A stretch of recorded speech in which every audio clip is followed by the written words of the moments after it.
My name is Helen Montgomery.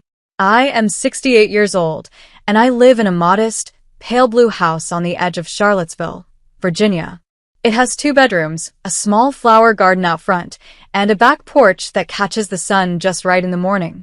I've lived here for 34 years. My husband and I raised our children in this home. Every creaky floorboard and faded wallpaper strip holds a memory. I was married to my late husband, Richard, for 40 years. He was a kind man. Quiet. Steady. He worked at the post office until retirement. I was a school librarian for 32 years before I retired early to care for my mother when her health began to fail. I never regretted that choice. We had 2 children, a son named Daniel and a daughter named Monica. I loved them both deeply. From the moment I held them, I knew that whatever happened in life, I would do my best to protect them. And I did. Even when times were hard. Even when I went without. We weren't wealthy. Not by a long stretch. But we built a life rooted in warmth and routine. Summers were for tomato gardens and barbecue.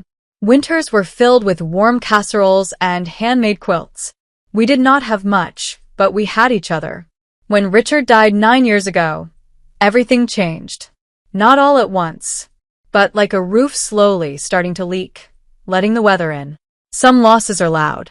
Others whisper. Daniel was always the golden child. Everyone said so. Smart, polished, and charming. He became a financial advisor. Moved to Washington, D.C., got married to a woman I never quite connected with. Lisa was distant. Polite but cold. She always looked at our home as though it had a smell she couldn't place. I never said anything. I knew my place. Monica, on the other hand, was quiet and strong. She took after me. She worked as a teacher. Lived just 30 minutes away. Divorced. Raised her daughter, Tasha, mostly on her own. I tried to help when I could. After Richard passed, Daniel became more distant. Calls grew shorter. Visits more infrequent. I didn't question it. I thought maybe it was his grief. Men process differently. At least, that's what I told myself. Monica showed up more. She would bring soup, change the light bulbs, sit beside me on hard days. Her presence was never loud, but it was always there. Steady. Just like I had been for my own mother. A year ago, I began to notice pain in my right hip. A dull ache at first. I chalked it up to age. But over months, it worsened. Climbing stairs became a struggle. Getting out of bed took time. My doctor confirmed it. Bone-on-bone arthritis. The only solution was a full hip replacement. The news frightened me. I had never had surgery before. But more than the procedure itself, I feared the recovery. I would need help. Someone to stay with me for at least 2 weeks. To drive me, cook, help me bathe, manage the pain. It wasn't something I could do alone. I called Daniel first. I still believed, foolishly, that blood mattered. That somewhere in that man who wore tailored suits and gave polished speeches, my little boy still existed. The one who used to bring me dandelions from the yard and ask me to tape them to the fridge. He answered on the second ring. I told him everything, including the date of the surgery. There was a pause. A long one. Then he said, "That's going to be a really difficult time for us, Mom. Lisa's got that board retreat and I've got client reviews all month.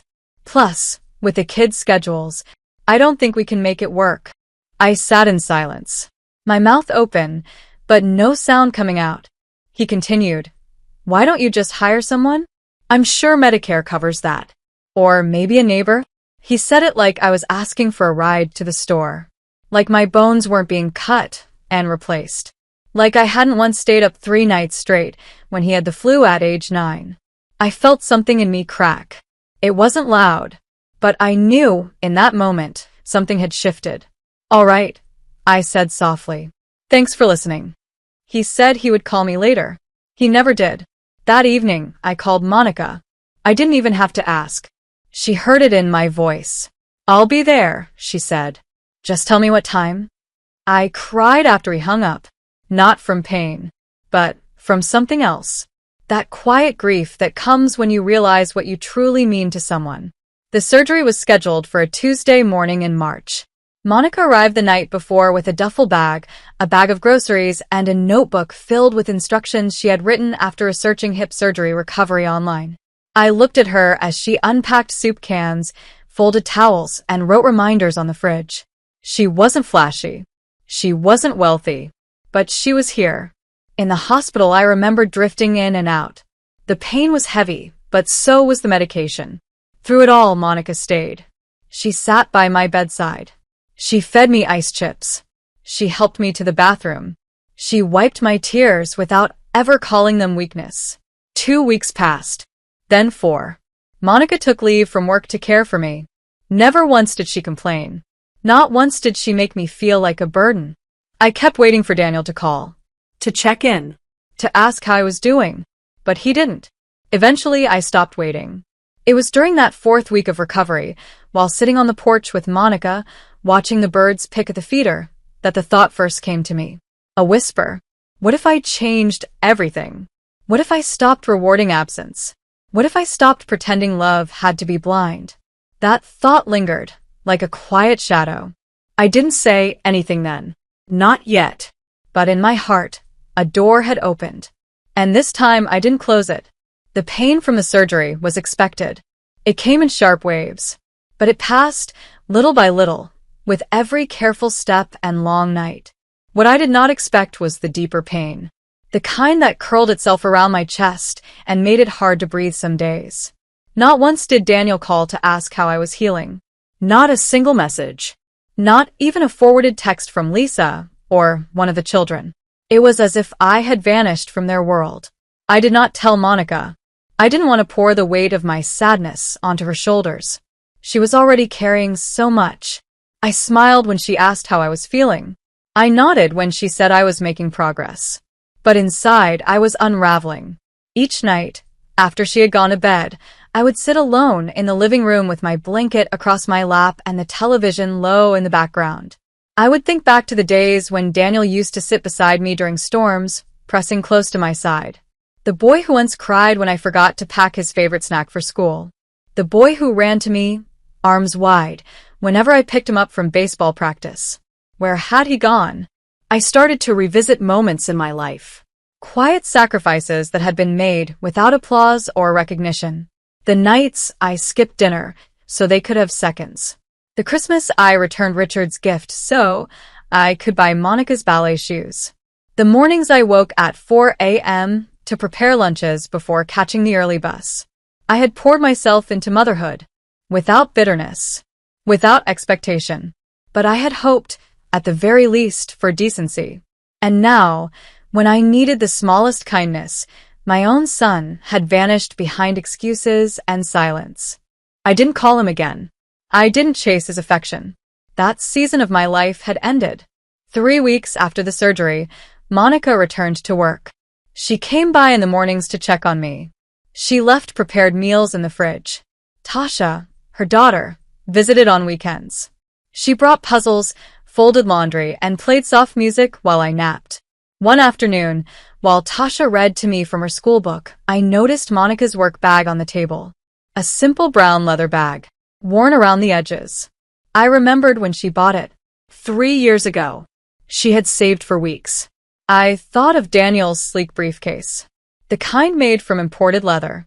The kind that cost more than Monica's monthly rent. I looked around my house.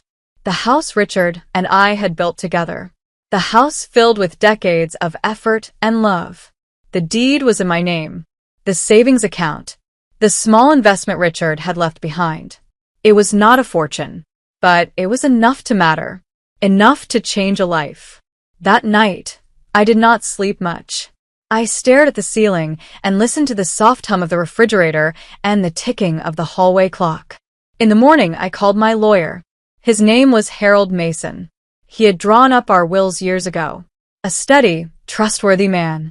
We met the next week in his office. I wore a soft gray cardigan and used my cane.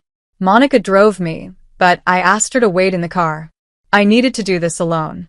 Harold greeted me with a warm smile. "How are you holding up, Helen?" he asked. I smiled back. "Better than I look." He chuckled, then gestured for me to sit. I explained what I wanted to do. Calmly. Clearly. without bitterness in my voice. I want to update the will, I said. Everything goes to Monica. The house, the savings, the stocks, the insurance. All of it. Harold blinked. Everything, he asked. Yes, I said. Daniel has made his priorities clear. So now I'm making mine. He leaned back in his chair and studied me. Are you sure you don't want to split it? No, I said firmly. I gave them both everything when they were children. But only one came back when I needed her. He nodded slowly and began writing. We spent the next hour going over details, adjusting beneficiaries, adding Monica's name where Daniel's used to be.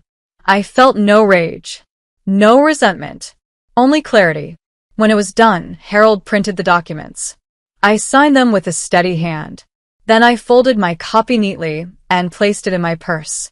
Outside, the sun was bright. Monica looked up from her phone and smiled as I approached. All done, she asked. I nodded. All done. She didn't ask questions. She trusted me. That meant more than I could say. Later that week, I sat in my bedroom and opened an old wooden box I kept at the back of my closet. Inside were photographs, letters, and small keepsakes. I took out a picture of Daniel at age 10. He had been smiling, gap-toothed, holding a frog he'd caught by the pond. I stared at the picture for a long time. Then I folded it and placed it back in the box. Letting go is not easy. But sometimes, holding on is heavier. Weeks turned into months. My recovery continued. The cane became a walking stick, then just an occasional support. Monica continued to visit. So did Tasha. The house was filled with soft laughter and the smell of baked goods again. Then, out of the blue, Daniel called. Hey, Mom, he said, his voice smooth. Lisa said we should check in. How are you doing? I stared at the phone in my hand. I'm healing, I said simply. There was a pause. Then he chuckled. I heard Monica's been helping. That's great. But I hope you didn't overburden her. I said nothing. He continued. Anyway, I've been meaning to talk to you about the house. Lisa and I were thinking maybe we could bring the kids down this summer. Show them where I grew up. Maybe get the process started with renovations. Could be a nice weekend project, you know? I felt something settle in me, like dust finding a corner. The house isn't available, I said softly. There was confusion in his silence. What do you mean? He asked. I didn't answer right away.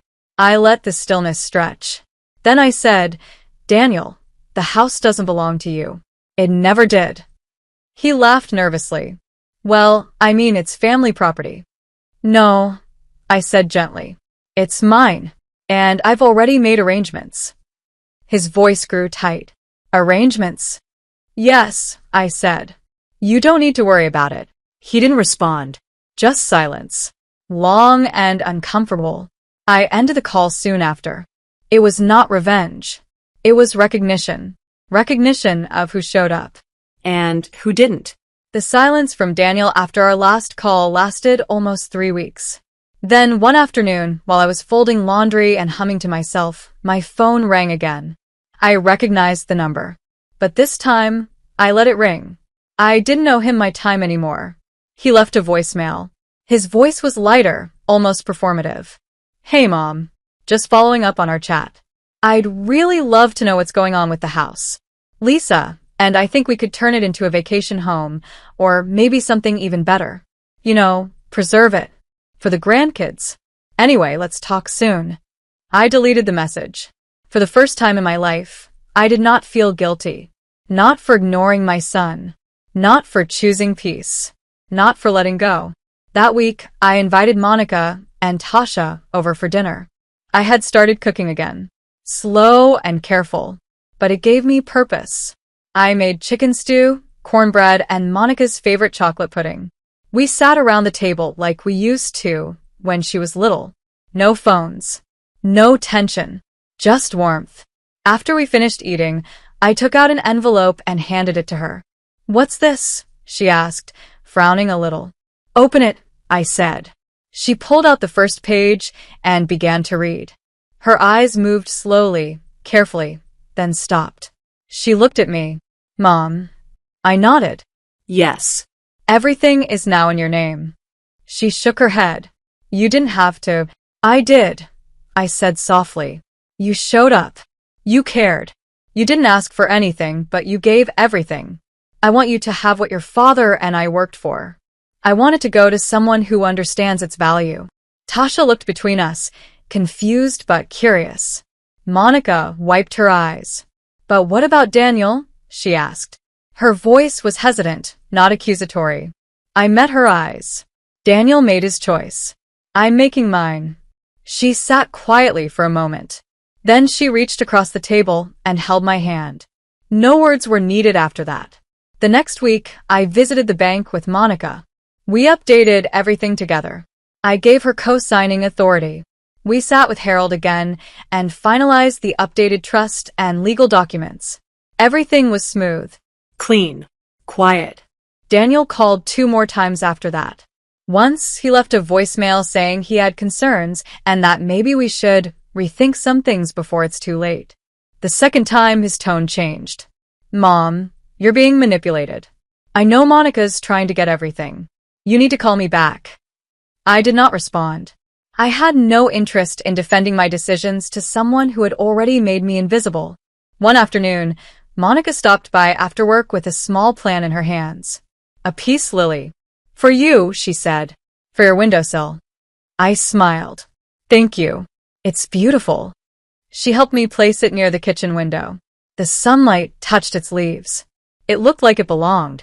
That evening, I received a letter in the mail. It was from Daniel. 4 pages, typed. Long paragraphs. Polished language. Half apology, half manipulation. He said he was sorry he hadn't been around more. But he reminded me how busy he was. How much pressure he faced. How hard it was balancing work, marriage, and life. He said Monica had always been closer to me because she had fewer responsibilities. He said it wasn't fair to cut him out. The last paragraph hinted at legal options. Not direct threats. Just suggestions that perhaps we should involve someone neutral to help sort things through. I folded the letter neatly and placed it in a drawer. I had spent my life apologizing for my needs, for taking up space, for asking to be treated with care. That era was over. I called Harold the next morning. He reviewed the letter, then chuckled. There's nothing he can do, Helen, he said. You are of sound mind. The changes are valid. He has no claim, no standing. I thanked him and hung up.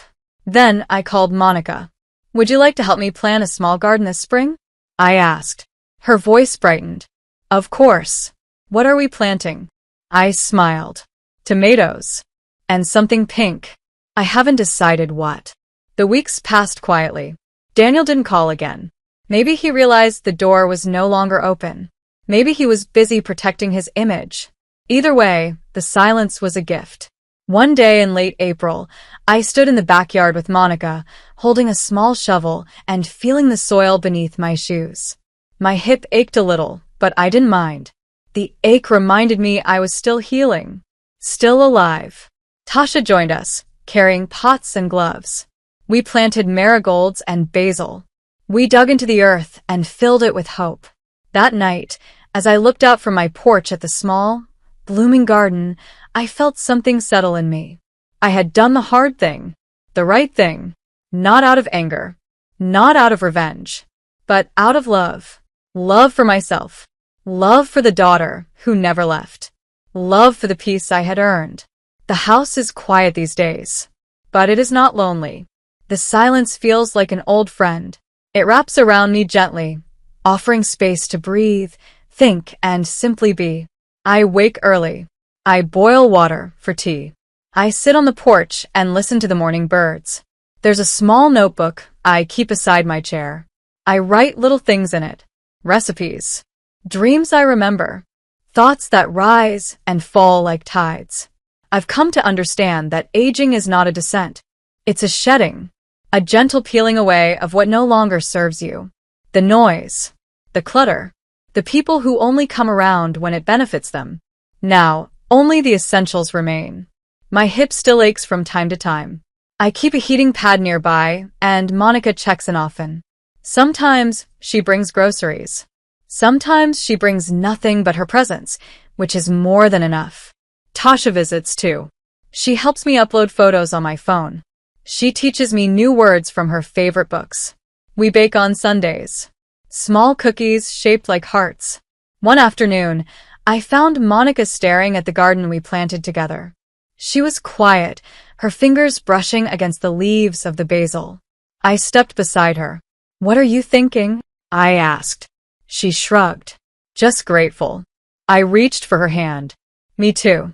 There is peace now between us. A quiet understanding. No need for long speeches or endless explanations. Love, when it's real, doesn't require ceremony. It shows up in silence, in shared space, in loyalty that never needed to be earned. Daniel has not called since the letter. He hasn't visited. I don't know what he tells people about me. I imagine he paints himself as the hurt son, the surprised heir who is passed over. Maybe he says I was confused, or too emotional, or too easily swayed. But I am none of those things. I am clear, steady, and awake. What I did wasn't an act of punishment. It was an act of preservation. I chose to give what I had to the one child who gave without condition. The one who never asked what's in it for me.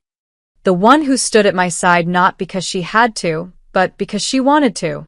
That choice brought me peace. I no longer wonder if Daniel will come around.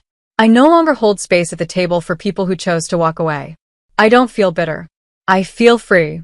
One evening, I received a card in the mail. No return address. But I recognized the handwriting. It was from Daniel. Just a single sentence. "I hope one day you'll regret what you did." I sat with the card for a long while. Then I tore it into 4 clean pieces and tossed it into the fireplace. Not out of anger, but out of grace. If there's one thing I've learned, it's this. You cannot teach someone to love you the way you need. You can only choose to stop accepting less. I never needed Daniel's money, or his visits out of guilt. I needed his presence, his heart. And when he couldn't offer that, I stopped offering pieces of myself. Now, my days are simple. I water the plants. I walk a little farther each week. I listen to old records in the evening. Sometimes I dance alone in the kitchen when no one's watching. There is power in stillness. There is strength in choosing yourself. I don't know how many years I have left. None of us do. But I know this. I will live the rest of my life surrounded by love that is real. Not perfect. Not loud. But real. If you're reading this and you've ever felt like someone overlooked you, abandoned you, or made you feel like your love didn't count, I hope you remember this. You are not hard to love. They were just not willing. You deserve to be seen, heard, chosen. And if they didn't choose you, choose yourself. Every time. Thank you for spending time with my story. If this story resonated with you, please share where you're watching from, and don't forget to like, comment, and subscribe for more stories like this. You're not alone. You never were.